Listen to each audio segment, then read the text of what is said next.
Welcome welcome welcome watchers, मैं हूं अल्मास जकबर। आप देख रहे हैं Iran is preparing to respond to Israel says adviser to supreme leader. अजीजो, ईरान इस वक्त प्रिपेयर कर रहा है, तैयारी कर रहा है इसराइल के ऊपर तीसरा हमला करने के लिए, जो कि डायरेक्ट हमला होगा। अभी रिसेंटली जो इन्होंने हमला किया था वो 200 बैलिस्टिक मिसाइल इन्होंने मारे थे, लेकिन इस दफ़ा जो ईरान हमला करने वाला है ये इसका फाइनल ब्लो होने वाला है। फाइनल ब्लो मैं क्यों कह रहा हूँ, उसकी रीज़न को आपने समझना है। सबसे पहली चीज़ ये है कि ट्रंप जो है वो अभी तक ऑफिस में नहीं आया है, जिसका मतलब यह है कि ट्रंप जैसे ही हुकूमत में आएगा, जैसे ही ये वाइट हाउस में आएगा, ये इसराइल को फ्री हैंड देने वाला है। तो गाइस, एक इंपॉर्टेंट बात मैं आपको बताना चाहता हूं। जिन लोगों ने भी इस चैनल को सब्सक्राइब किया, जो रेगुलर वीडियोस को देखते हैं, लाइक करते हैं, शेयर करते हैं और सबसे बढ़कर वीडियो में मौजूद एड्स को स्किप नहीं करते हैं 1 मिनट तक, उन सबको मैं सल्यूट करना चाहता हूं। Thank you so very much watchers, आप सबकी सपोर्ट की वजह से ये चैनल चल रहा है और इसी तरह से हम तरक्की करते चले जाएंगे और आगे बढ़ते चले जाएंगे। वो दोस्त जो कि टाइम की कमी होने की वजह से वीडियोस में मौजूद एड्स को अक्सर स्किप कर देते हैं, उनसे मैं रिक्वेस्ट करूंगा, अगर आपके दिल में खुदा ये डालता है कि आप इस चैनल से कुछ ना कुछ सीख रहे हैं, अगर आपको ज़रा सा भी इस चैनल से कोई फ़ायदा हासिल होता है, तो अगर आप पे बैक करना चाहते हैं तो उसका तरीका यही है, आपकी जेब के ऊपर कोई बोझ नहीं पड़ेगा। आप सिर्फ वीडियोज़ में मौजूद एड्स को 1 मिनट तक स्किप ना किया करें। जैसे ही ये वाइट हाउस में आएगा, ये इसराइल को फ्री हैंड देने वाला है कि ये ईरान के ऊपर हमला भी कर सकता है, साथ अमेरिका भी शामिल हो सकता है। ये डर है ईरान को, जिसकी वजह से ईरान पहले कोशिश करेगा, इससे पहले कि ट्रंप ऑफिस में आए, ईरान कोशिश करेगा इसराइल के ऊपर बहुत ज़बरदस्त किस्म का हमला करने के लिए। और उसकी रीज़न ये है क्योंकि इसके बाद ईरान के पास कोई चॉइस नहीं होगी, क्योंकि ईरान हमला नहीं कर पाएगा। उसकी रीज़न समझिएगा, उसकी रीज़न ये है कि ईरान जो है उसके ऊपर ट्रंप पहले ही कह चुका है कि ये इतनी भारी सैंक्शंस लगाने वाला है, जिसको मैक्सिमम प्रेशर पॉलिसी कहा जाता है।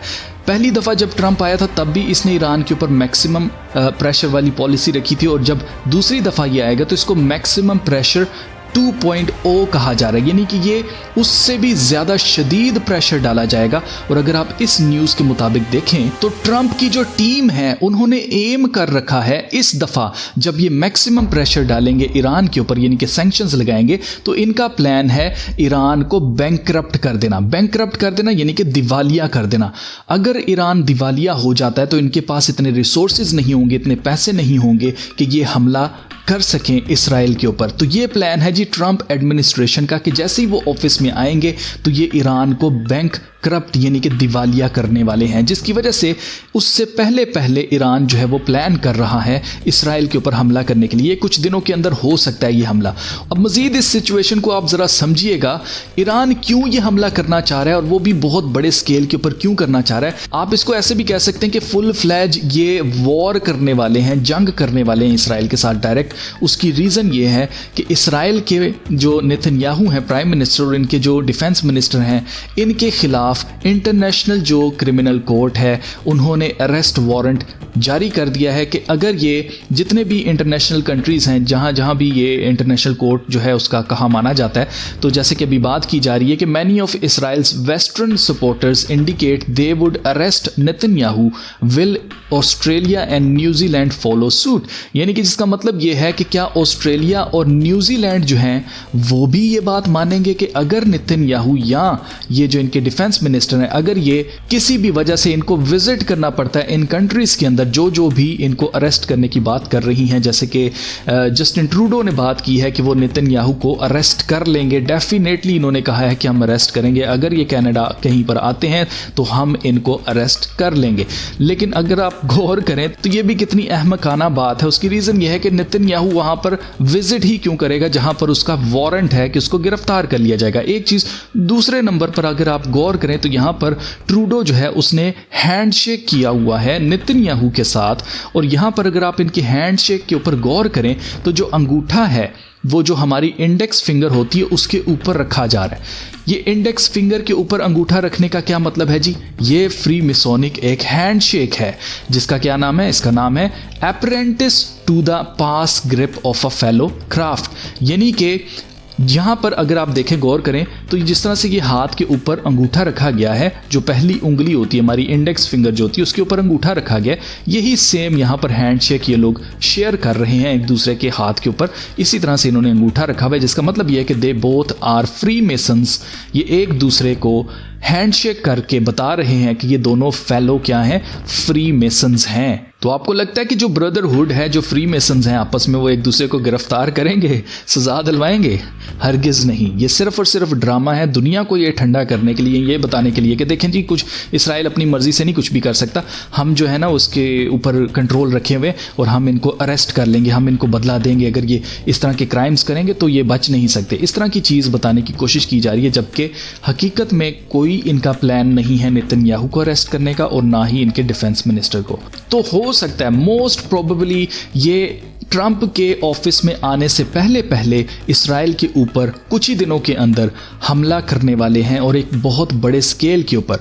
और ये मैं बहुत बड़े स्केल के ऊपर इसलिए कह रहा हूं आपको क्योंकि उसकी रीज़न ये है कि इसको नाम दिया गया operation true promise. Operation true promise जो है ये शुरू हुआ है 2006 से, और 2024 के अंदर पहले 2 दफ़ा ईरान जो है वो हमला कर चुका है। पहले अप्रैल 2024 में इन्होंने अटैक किया था, स्ट्राइक हुई थी।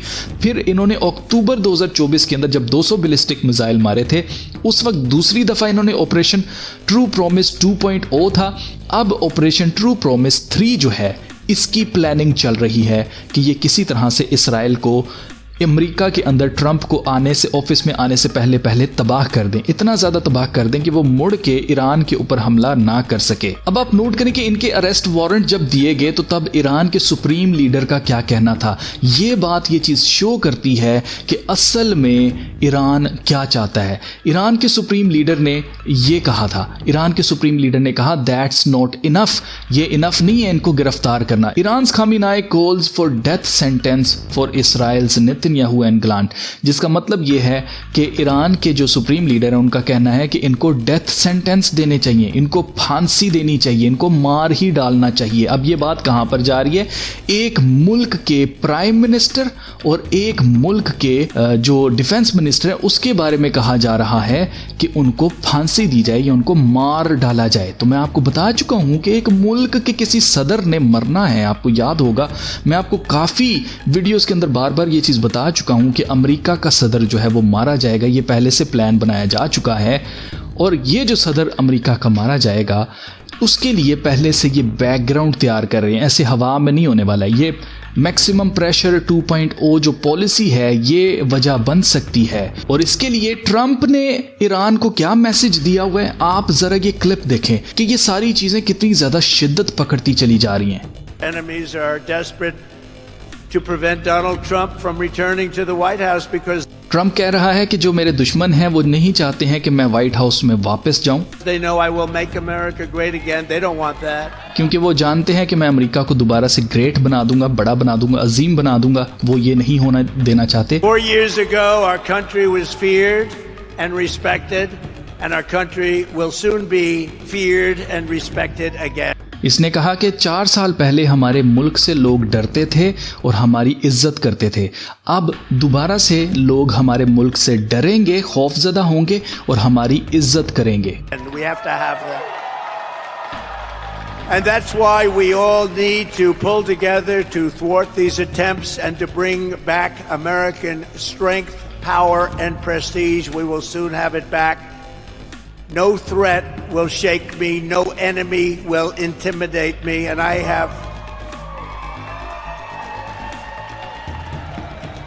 have never been more determined than I am today, and I will never back down in my fight to make America great again, which is what we're doing.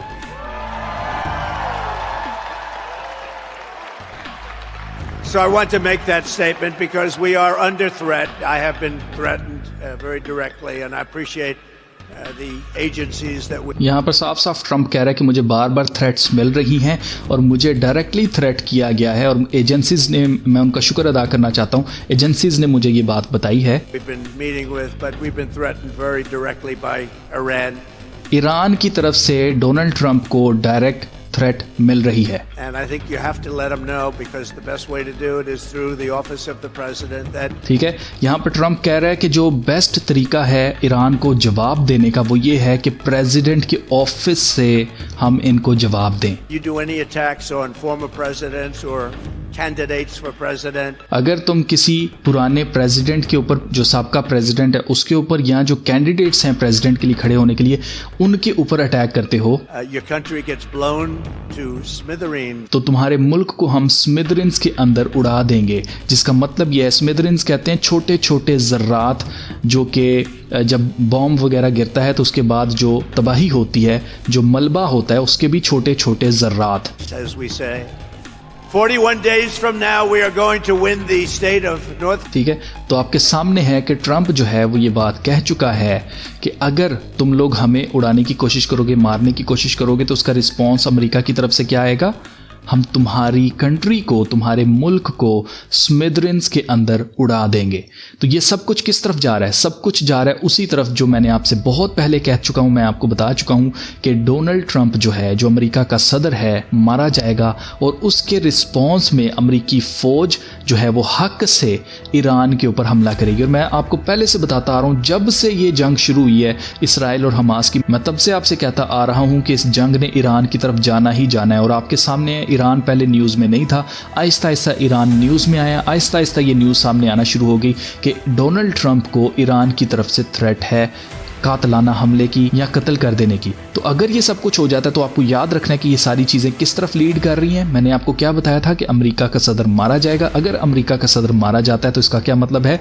Iran के ऊपर full fledge attack. और ये सब कुछ किस तरफ lead करेगा? ये सब कुछ लीड करेगा मुखालफ मसीह की तरफ, ये सब कुछ लीड करेगा न्यू वर्ल्ड ऑर्डर की तरफ, और ये सब कुछ लीड करेगा जंग की तरफ, और ये सब कुछ लीड करेगा एट द एंड तीसरी हैकल की तरफ। तीसरी हैकल बन गई तो आपने समझ जाना है कि ये इस दुनिया का अल्टीमेट निशान था, जो कि खुदा ने हमें बहुत पहले से बता रखा है कि तीसरी हैकल दोबारा से बनेगी। मुखालिफ मसीह अपने आप को खुदा डिक्लेयर करेगा उसके अंदर, और उसके बाद सिर्फ 7 साल हैं, सिर्फ 7 साल दिए गए हैं मुखालिफ मसीह को इस ज़मीन के ऊपर, और उसके बाद यीशु मसीह ने वापस आ जाना है। हमारी आंखें यीशु मसीह पर लगी हैं, हम इंतज़ार कर रहे हैं यीशु मसीह का।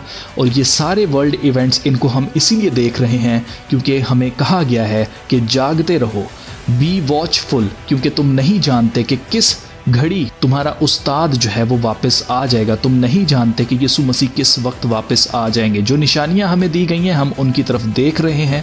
वी आर वॉचफुल, हम जाग रहे हैं, और ये इस बात का सबूत है। ये जितनी भी न्यूज़ मैं आपको देता हूँ और वो सब कुछ अपने अपने टाइम से होती जाती हैं, इस बात का सबूत है कि हम वाकई ही आखिर दिनों के अंदर हैं और यीशु मसीह जल्द वापस आने वाले हैं। इसलिए जो कोई भी यीशु मसीह के बारे में नहीं जानता है उसके पास मौका है कि वो अभी यीशु मसीह के बारे में जाने। आपके पास रिसोर्सेज हैं, आपके पास इंटरनेट है, आपके पास टाइम है, आपके पास पैसे हैं, हर एक चीज़ आपके पास अवेलेबल है। इस वक्त को ज़ाया करने के बजाय नेटफ्लिक्स के ऊपर, वेब सीरीज़ के ऊपर, आप इस वक्त का सही इस्तेमाल ऐसे कर सकते हैं कि आप अपनी निजात के बारे में फ़िक्र करते हुए यीशु मसीह के बारे में जानें, क्योंकि वही निजात है, वही दरवाज़ा है, वही राह, हक और ज़िंदगी है।